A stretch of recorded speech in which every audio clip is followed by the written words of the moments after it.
আল্লাহ পাক আজকে আপনাকে হয়তো 1 কোটি টাকা দিয়েছেন, কালকে আল্লাহ না করুক 1000 টাকার জন্য মানুষের কাছে হাত পাততে বাধ্য করতে পারেন আল্লাহ পাক। এমনও কিন্তু দিন আসতে পারে, দিন সবার সবসময় সমান থাকে। আজকে আপনার কাছে 1 কোটি টাকা আছে, কিছু মনে হচ্ছে না। কালকে কে জানে, আল্লাহ না করুক, যে 1000 টাকা কারো কাছে চাইতে হচ্ছে, 1000 টাকার জন্য ঠেকে গেছেন, হতে পারে না? রিজিককে মানুষ তাজিম না করলে রিজিক দূরে চলে যায়। দুটো বিষয় খেয়াল রাখবেন, দুটো বিষয়। এক হচ্ছে মাঝে মাঝে মনের মধ্যে কিছু আমল করার ইচ্ছা আসে না? মনে হলো যে আচ্ছা একটু 10টা আয়াত পড়ি, মনে আসে না মাঝে মাঝে? এমন মনে হয় না? ওই সময় এই যে মনের মধ্যে যে এই ইরাদাটা জাগ্রত হওয়া, এটাকে আমরা বলি ওয়ারিদ। অন্য ভাষায় আপনি বলতে পারেন মেহমান। কি বলতে পারেন? এটা আল্লাহর পক্ষ থেকে আপনার কলবের মধ্যে মেহমান হিসেবে এসেছে। এখন আপনি যদি আমলটা করেন, সেই মেহমান বারবার আপনার কলবে আসবে। যদি আপনি ওই সময় আমলটা না করেন, মেহমান চলে যাবে, মেহমান অসম্মানিত হলে পরে আর আসবে না। একইভাবে রিজিক আল্লাহ পাক দিয়েছেন, এর তাজিম যদি করতে পারেন রিজিক বেশি আসবে। রিজিকের তাজিম সম্মান করতে না পারলে রিজিক আসবে না, বেশি কমে যাবে। উসমান রাদিয়াল্লাহু আনহু সবচেয়ে ধনী ছিলেন না? কেন জানেন? কেন? এটা কি জানেন কেন ধনী ছিলেন? একে তো তিনি প্রচুর দান সদকা করতেন, এটা তো আপনারা জানেনই। আরেকটা জিনিস অনেকে জানে না, তিনি উটের পিঠে বসেছিলেন, কিছু একটা খাচ্ছিলেন, এই 2-1টা দানা পড়ে গেছে নিচে। উটের পিঠ থেকে নেমেছেন, নেমে সেই দানা উঠিয়েছেন, পরিষ্কার করেছেন, ধুয়েছেন, আবার খেয়েছেন। তার এই 2-4টা দানার কোনো কিন্তু মানে পরোয়া না করলেও চলে, তার প্রচুর অর্থ সম্পদ আছে। এত অর্থ সম্পদ যে তাবুক যুদ্ধের দিন 30,000 সেনাবাহিনীর দায়িত্ব নিয়েছেন। 30,000 সেনাবাহিনীর দায়িত্ব নিয়েছেন। সেনাবাহিনী যাবে, থাকবে, খাবে, তাঁবু টাঙাবে, সব দায়িত্ব তার। 30,000 সেনাবাহিনীর দায়িত্ব নেওয়া কি চারটাখানি কথা? তো এই সাহাবী কয়েকটা খাবারের দানা উঠিয়ে খেলেন। নবী সাল্লাল্লাহু আলাইহি ওয়াসাল্লাম বলেছিলেন, তোমাকে আল্লাহ পাক রিজিক বাড়িয়ে দিবেন না কেন? তুমি রিজিকের যে তাজিম, যে সম্মান তুমি করো, এর বদৌলতে আল্লাহ পাক তোমাকে বেহিসাব রিজিক দিবেন। দুইটা বিষয় খেয়াল রাখবো। আমলের মেহমান হৃদয়ের মধ্যে আসলে তাকে ফিরায় না দেওয়া, তাহলে সেই মেহমান কিন্তু আর আসবে না। মেহমানকে মূল্যায়ন করলে মেহমান বারবার আসবে ইনশাআল্লাহ। আর রিজিকের তাজিম না করলে রিজিক কিন্তু আপনার ঘরে বেশি বেশি আসবে। এমনি তো হারামের যুগ, এমনি সুদের যুগ, এমনি ঘুষের যুগ। অলমোস্ট এভরি ফ্যামিলি সুদখোর এখন, অলমোস্ট এভরি ফ্যামিলি। মেয়েরা স্পেশালি যারা শাশুড়ি টাইপের, আপনারা মাইন্ড করেন না, তাদের সাইকোলজি যে এতই নিচে নেমে গেছে এখন, যে আমার মেয়ে জাহান্নামে যায় যাক, হ্যাঁ আমার মেয়ে জাহান্নামে যায় যাক, সমস্যা নাই, দুনিয়াতে সে যেন ভালো থাকে। এটা কেন বললাম? একটা সুদখোরের ঘরে তুলে দিতে সে দ্বিধাবোধ করতেছে না, একটা দুর্নীতিবাজের ঘরে তুলে দিতে দ্বিধাবোধ করতেছে না, একটা ঘুষখোরের ঘরে তুলতে দ্বিধাবোধ করতেছে না, একটা মানে কি বলবো মাদকসেবী, ড্রাগ এডিক্টেড বা এই যে আর কি বলবো ফাসেক, জালেম, এই ধরনের ঘরে উঠাই দিতেও সে দ্বিধাবোধ করছে না। 5তলা বাড়ি চাই আমার মেয়ে 5তলা বাড়ি থেকে সুখে থাকবে। এই যে সুখের ডেফিনেশন এখানে দিয়েছেন আপনারা। এই জন্য কত হাজার হাজার মেয়ের জীবন নষ্ট করে দিয়েছেন আপনারা। আমার কথা মাইন্ড করে না, হাজার হাজার মেয়ের জীবন মায়েরা নষ্ট করে দিয়েছে, শুধুমাত্র মেয়েদের দুনিয়াবি সুখ এর সংজ্ঞাটা বুঝতে ভুল করার কারণে। এর নাম যদি সুখী হইতো, তাহলে অমুসলিমরা সুখী না কেন? পশ্চিমারা সুখী না কেন? ওরা আত্মহত্যা করে কেন? এভাবে মেয়েদের জীবন নষ্ট করেছে। অথচ অল্প যদি হালাল রিজিকও হতো, আল্লাহ পাক তাকে বরকত দিতেন, সুখে থাকতেন। আল্লাহ পাক আপনাদেরকে রিজিকের মূল্য বোঝার, তাজিম করার তৌফিক দান করেন, আমিন। অনেক ভিতরে চলে যাচ্ছে আমি, সময় আমাদের হাতে আরও সময় আসতেছে। তো এখানে একটা কথা বলে দিব যে রিজিকের প্রসঙ্গ যেহেতু আসছে, যে হালাল খেতে হবে আমাদেরকে, হারামের দ্বারস্থ হওয়া যাবে না। আপনার স্বামী যদি হারাম খায়, আপনি স্বামীকে বুঝান, তাকে ওই চাকরি ছেড়ে দিতে আপনি উৎসাহিত করেন। আমি আপনাদেরকে একটা অনেস্টির সাথে একটা কথা বলি, যত এই যে প্রশাসনে যত ঘুষখোর আছে, ঠিক আছে, যত দুর্নীতিবাজ আছে, যত মাদকসেবী আছে, মাদকের ব্যবসায়ী আছে, যত সুদখোর আছে, এরা সবাই কেন এই খারাপ কাজগুলো করে জানেন? তার স্ত্রীকে ভালো রাখার জন্যে, তার মাকে ভালো রাখার জন্যে, তার সন্তানদেরকে ভালো রাখার জন্য। তাহলে স্ত্রী হিসেবে, সন্তান হিসেবে, মেয়ে হিসেবে আপনি বলবেন যে আমাদের এইসব ভালোর দরকার নাই আব্বু, হে আমার প্রিয় স্বামী, আমার এসব ভালোর দরকার নাই, হে আমার ছেলে, আমার এসব ভালোর দরকার নাই, তুই হালাল পথে থাক, ওইখানে তুই আমাকে ডাল ভাত খাওয়া, আমি খুশি আছি। এইভাবে আপনারা তাদেরকে মোটিভেট করেন, দেখবেন সমাজে হারাম কমে গেছে ইনশাআল্লাহ। আর হারাম খাওয়া এই ছেলে মেয়েগুলোও কিন্তু মানুষ হবে না। হারাম খাওয়া যে ছেলে মেয়েগুলো রক্ত মাংস করে উঠছে, এরাও কিন্তু মানুষ হবে না। আল্লাহ পাক আমাদেরকে হালাল খাওয়ার তৌফিক দান করেন, এবং হালালের জন্য আপনাদের ভূমিকা অনেক বেশি। আমরা উত্তরবঙ্গ সহ দেশের বিভিন্ন জায়গায় সফর করে যেটা দেখেছি, যত সুদী এনজিও আছে না, এনজিওগুলোর মধ্যে মহিলাদের নামই বেশি, জানেন? মহিলাদের নাম বেশি সুদী এনজিও থেকে। তো এই দাওয়াতগুলো আমরা মা বোনদেরকে দিতে চাই যে কোন অবস্থাতে যেন হারাম রিজিকের দিকে আপনারা না ধাবিত হন, এবং রিজিকের তাজিম করেন, পরিবারের মধ্যে হৃদ্যতা ভালোবাসা বজায় রাখেন, একে অপরকে বিশ্বাস, সম্মান এবং শ্রদ্ধা করেন। ইনশাআল্লাহ তাআলা আপনাদের পরিবারও সুখী হবে, রিজিকও সুন্দর হবে, এবং রিজিকে বরকত হবে ইনশাআল্লাহ। এরপরে আমি দু একটা পয়েন্ট নোট করেছি, বলে শেষ করে দিচ্ছি যে এটা স্পেশালি আমি আমাদের ওইসব দিনই বোনদেরকে বলতে চাচ্ছি যে বোনেরা এখনও বিয়ে শাদী করেন নাই। সেটা হচ্ছে যে বিয়ে করার আগেই দিনের বেসিক লেখাপড়া শেষ করেন। এত পাগল হওয়ার দরকার নেই। চরিত্র হেফাজত হচ্ছে না, রোজা রাখেন, ঠিক আছে? দিনই পড়াশোনা আগে শেষ না করে বিয়ে করতে যায় না। বহু আলেমা যারা মাদ্রাসা লাইনের ছাত্রী ছিল, দিনই পড়াশোনা শেষ না করে বিয়ের পিঁড়িতে বসার কারণে কেরিয়ার ধ্বংস হয়ে গেছে। বিয়ে পরে করেন, আগে পড়াশোনাটা, তুলনামূলক পড়াশোনাটাকে শেষ করে নেন। তুলনামূলক পড়াশোনা শেষ করতে 18 থেকে 20 বছর বেশি লাগে না। যদি আপনি শুরু থেকে শুরু করেন, একদম 18 থেকে 20 বছর হতে হতে আপনার পড়াশোনা মোটামুটি শেষ হয়ে যাবে। আর যে সাবজেক্টগুলো বললাম আমি, ওইগুলোই বেসিক পড়াশোনা। এখন এটা হয়তো সবার ভাগ্যে নসিব নাও হতে পারে, সেক্ষেত্রে বিকল্প অপশন আমরা যাব। কিন্তু আগে মূলনীতি হচ্ছে একটা লেভেল পর্যন্ত পড়াশোনা করার পরেই বিয়ে করেন, কারণ বিয়ের পরে আপনার যত রেসপন্সিবিলিটি আসবে, এটা তখন পড়াশোনা মেনটেন করা এতটাও সহজ না, প্রায় অসম্ভবের পর্যায়ে পড়ে যায়। আর দু একটা বাচ্চা কাচ্চা হয়ে গেলে তো তখন আর কোনো কথাই নেই। তাহলে আপনারা কি আমাদেরকে আয়েশা রাদিয়াল্লাহু আনহার মতো একটা প্রজন্ম দিতে পারবেন না? যদি এটা আপনাদের উদ্দেশ্য হয়, সেক্ষেত্রে কি পড়াশোনা শুরু থেকে করা উচিত না? এখন এই সুযোগটা আমাদের সব বন্ধুদের সামনে হয়তো থাকে না, এই জন্য আমরা বললাম যে বিকল্প অপশনগুলোতে আপনারা দিন শেখার চেষ্টা করেন।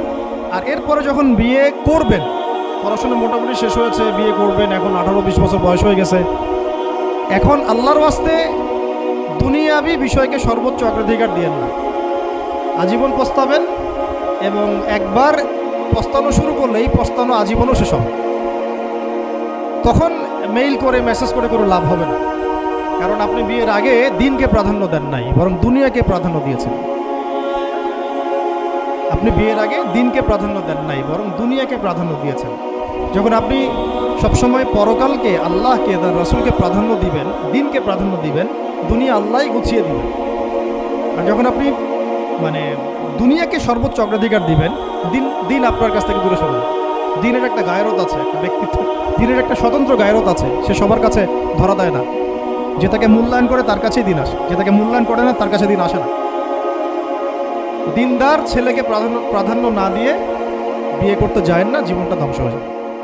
হ্যাঁ, আমি বলছি না দিনদার ছেলে মাদ্রাসাতেই থাকে না, ইঞ্জিনিয়ার লাইনেও থাকতে পারে, ডক্টরও হতে পারে, ইঞ্জিনিয়ারও হতে পারে, কিন্তু এটা বাহ্যিকভাবে এটাকে জাস্টিফাই করাটাও ডিফিকাল্ট। কিছু ক্রাইটেরিয়া দেখে আপনি একটু আন্দাজ করতে পারেন, পুরোপুরি হয়তো কখনোই বুঝতে পারবেন না। সেটা হচ্ছে দিনের প্রতি তার ফিকির কেমন, দিন নিয়ে তার কাজ কেমন, তার লাইফস্টাইল কেমন, তার পরিবার কেমন, কোন পরিবেশে সে বড় হয়ে উঠেছে, তার একাডেমিক্যাল সার্টিফিকেট কেমন, তারপরে তার দাওয়াতের মেহনতে অ্যাক্টিভিটিস আছে কিনা, বা ব্যবসা হালাল কিনা, বা চাকরিটা হালাল কিনা, নামাজ ঠিক আছে কিনা, তার মধ্যে সুন্নাহ আছে কিনা, এইগুলো কিছু বাহ্যিক সাইন যেগুলো দেখে আমরা একটা আইডিয়া নিতে পারি। তারপরে বলবো যে এখানে 100% আপনি এনশিওর হতে পারবেন, ওইটা আল্লাহ পাকের হাতে। ওইটাও যদি এনশিওর করতে চান তাহলে কি করতে হবে? তাহলে নিজেকে দিনদার হতে হবে। আমি নিজে যদি ভালো দিনদার হই তাহলে ইনশাআল্লাহ আল্লাহ পাক আমাকে দিনদার স্ত্রী দিবেন। নিজে দিনদার না, তাহলে কি রেডিমেড দিনদার ছেলে আসবে? কখনই আসবে। দোয়া করতে হবে, রব্বানা হাব লানা মিন আজওয়াজিনা ওয়া যুররিয়াতিনা কুররাতা আ'য়ুন ওয়াজআলনা লিল মুত্তাকিনা ইমামা। দোয়া করতে হবে যে রব্বি হাবলি মিনাস সালিহিন, রব্বি হাবলি মিন লাদুনকা যুররিয়াতান তাইয়্যিবা ইন্নাকা সামিউদ দুআ। এই বিষয়গুলো দিকে খেয়াল রাখবেন। আর শরীয়তের মেজাজ মাথায় রাখা, শরীয়তের মেজাজের কথাটা আজকে এই জন্য বলছি যে আমরা আমাদের দেশে যে প্রবলেমটা দেখি, ইসলামের পূর্ণাঙ্গ বিষয়গুলো মানুষ মাথায় রাখতে চায় না। ইসলামে যেমন নামাজ, রোজা, হজ, যাকাত আছে, ইসলামে কিন্তু দাওয়াত, তাবলিগ, জিহাদও আছে, তাই না? ইসলামে কিন্তু শরিয়া আইনও আছে, হুদুদ, কিসাস আছে, ইত্যাদি আছে। আমাদের সমাজে দেখেন নামাজ শব্দ পরিচিত কিন্তু কিসাস শব্দ পরিচিত। কিসাস মানে কয়জন জানেন যে কিসাস শব্দ অর্থ কি? অনেকেই জানে না, কিন্তু কিসাস একটা কোরআনের একটা ফান্ডামেন্টাল বিধান যে কেউ যদি আপনার চুরি করে হাত কেটে ফেলতে হয়, কেউ যদি ব্যভিচার করে বেত্রাঘাত করতে হয়, বিবাহিত হলে রজন করতে হয়, কেউ যদি মোরতাদ হয় তারও মৃত্যুদণ্ড শাস্তি আছে, কেউ শাতেমে রাসূলকে গালি দিয়েছে তারও মৃত্যুদণ্ড আছে। এরকম অনেক বিধান আছে, হুদুদ এবং কিসাস আছে। হত্যার বদলে হত্যা, চোখের বদলে চোখ, জানের বদলে জান। আমাদের সমাজে এগুলো পরিচিত না। নামাজ পরিচিত কিন্তু, তাসবিহ তাহলিল পরিচিত, ঠিক আছে? এরকমই সমাজেও বহু বিবাহ এটা অপরিচিত। হ্যাঁ, আপনি একটা বিয়ে করে বাইরে 4টা 5টা 6টা মেয়ের সাথে খারাপ সম্পর্ক করলে সমাজ এটাকে প্রমোট করে, এটাকে কাছে আসার গল্প নাম দেয়। কিন্তু একটা মেয়ের পুরো জীবনের রেসপন্সিবিলিটি আপনি নেবেন হালালভাবে, তখন সমাজ আপনাকে বাঁকা চোখে দেখবে এবং বিতর্কিত করবে। আমরা এখনও ওই ইসলামের ওই মেজাজে যাইতে পারি নাই। আমার মেয়েকে বড় করার সময় এটা তার মাথায় ছোট থেকে দেওয়া উচিত যে হ্যাঁ, ইসলামে কিন্তু বহু বিবাহের ব্যাপারও আছে, ওকে ওইভাবেই ওই মেজাজেই বড় করা উচিত। এখানে আরেকটা প্রশ্ন আসতে পারে যে এটা তো ঐচ্ছিক। অবশ্যই ঐচ্ছিক, কেউ চাইলে করতে পারে, কেউ চাইলে নাও করতে পারে, সবার উপর এটা ফরজ না, কখনোই না। এবং এটাকে আমরা বড় স্কেলে এটাই সুন্নত এটাও বলতে পারবো না। ওইটা একটা নির্দিষ্ট প্রেক্ষাপটে অ্যাপ্লাই করার বিষয় ছিল। যেমন উহুদের যুদ্ধ হয়ে গেছে, অনেক মেয়ে এতিম হয়ে গেছে, এখন এই মেয়েগুলো দায়িত্ব কে নেবে? বহু বিবাহের ব্যাপারটাতে আসলো তখন সূরা নিসার আয়াত যে তোমরা এখন পছন্দ হলে মাসনা সুলাসা রুবা করতে। এটা কাউকে ফরজ করা হয় নাই, কারো উপরে ফরজ করা হয় নাই। যার সামর্থ্য আছে তোমরা করতে পারো। খালাস, ওই মেয়েগুলোর দায়িত্ব নিয়ে নেওয়া হলো রাষ্ট্রীয়ভাবে, এবং তারা সম্ভ্রম পেল, সম্মান পেল, গার্ডিয়ানশিপ পেল, তাদের সমস্ত অধিকার ফিরে পেল। এটা ইসলামের একটা বিধান আছে। একেবারে এটাকে বাদ দিয়ে এটাকে অস্বীকার করা, কুফরি করলে কিন্তু কোরআনের সাথে আপনার কুফরি হয়ে যাবে। আপনার নিজস্ব রুচিবোধ থাকতে পারে যে আমি এটাকে পছন্দ করি না, সেটা আপনার ডিসিশন, এটা কোনো সমস্যার কিছু। এমনকি ইসলাম আপনাদেরকে বলেছে যে মেয়ের অনুমতি ছাড়া তাকে বিয়েও দেওয়া যাবে। সবার নিজস্ব জায়গা থাকতে পারে, কিন্তু ইসলামের প্রত্যেকটা বিধানকে মাথায় রাখা যে এটা ইসলামের একটা অংশ। না হলে আমরা অনেক সামাজিক সমস্যার সমাধান দিতে পারব। বাংলাদেশে এখন 6 লক্ষ মেয়ে আছে যারা এতিম, অবিবাহিতা, বিধবা, আরও বেশি। আমরা রাষ্ট্রীয়ভাবে তাদের কোনো ব্যবস্থা করতে পারবো না, সম্ভব না। এইখানে মেয়েদেরকে, যেহেতু মেয়েদের মধ্যে আমি কথাগুলো বলছি, এই জন্য আমি এই কথাটা টাচ করলাম যে ইসলামের পূর্ণাঙ্গ বিষয়গুলো আমাদের মাথার মধ্যে রাখা, যে আমাদের যেন এমন কোনো বিষয়কে অস্বীকার করে না বসে যেটা আবার আমাকে ইমান থেকে বের করে দেবে। আমার নিজের আমল না হতে পারে, আমি নিজে সেটা পছন্দ না করতে পারি, বা আমার মতামত থাকতে পারে, সেটা আলাদা ইস্যুস। কিন্তু ইসলামের বিধানগুলোকে আমরা কোনোভাবে যেন ডিনাই করতে না যাই, এটা আমাদের মাথায় রাখতে হবে। আর এটা সমাজের কল্যাণের জন্যই আল্লাহ রাব্বুল আলামিনের পক্ষ থেকে একটা এখতিয়ার দেওয়া হয়েছে। আর দুটা বিষয় বলে শেষ করে দিচ্ছি, সেটা হচ্ছে ওই যে ইলমের কথা বলেছিলাম শুরুতে, এর সাথে আমি আমার ব্যক্তিগত জীবন থেকে বলছি। আর 3টা জিনিস ইলমের সাথে খুব বেশি কানেক্টেড, এটা মাথায় রাখবেন। একটা হচ্ছে আদব। একটা কি? আদব। আদব রক্ষা করতে না পারলে ইলম অর্জন করতে পারবেন না। তাই আদব রক্ষা করার জন্য আমাদেরকে ওই জেনারেল লাইনে পড়াশোনার মেজাজটা ত্যাগ করে আসতে হবে। আমরা ওইখানে যে মেজাজে পড়াশোনা করি, ওই মেজাজটা আমাদেরকে একটু কর্পোরেট হতে শেখায়। মানে আমি বেতন দিয়েছি 500 টাকা, আমি 500 টাকার ক্লাস পাইলাম না কেন, তাই না? মেজাজটা এরকম আর কি।